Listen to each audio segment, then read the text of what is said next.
یه چیزی راجع به پرسپولیس میخواستم بگم. بفرمایید.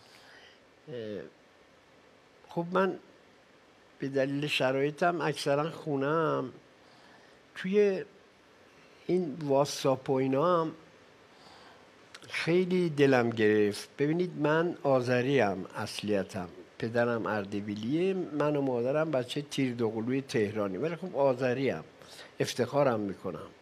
من میخوام اینو بگم، من دامادم بروجردیه، لوره. اتفاقا خودم هم معرفیش کردم، یعنی به جای اینکه اون بیاد خواستگاری من رفتم خواستگاری.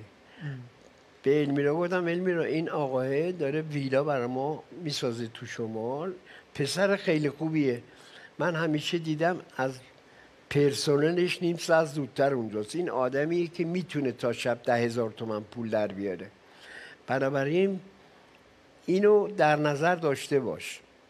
حالا کاری نداریم، یه 3-4 سال نامزاد بودن، بعدم ازدواج کردن، حاصلش هم آقای میردایی شد، سام میردایی شد و خدا رو شکر الان خوشبختن. چه اشکالی داره؟ ما همه یه قومیم، همه ایرانی هستیم، اصلا لور و ترک و فارس و عرب و نمیدونم غیره نداریم، ما همه با هم کشور ایران هستیم. خیلی دلم شکست اینا با هم برخوردای بدی کردن تو این شبکه لامصب این مجازی، بی احترامی هایی که به هم دیگه کردن، خیلی قلبم شکست. چه اونور و اینور، چه اینور و اونور، نباید این کارو بکنن. این حالا من ایشون پرسپولیسیه، پدرش هم پرسپولیسیه، بعد جالبه بهش میگم آقا تو را فوتبال داره میشه نشون میده، نگاه نمیکنی؟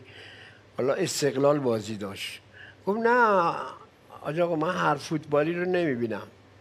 گفتم حالا چون استقلال رو نمیبینی، داشتیم یقه گیری میکردیم درگیری بشیم.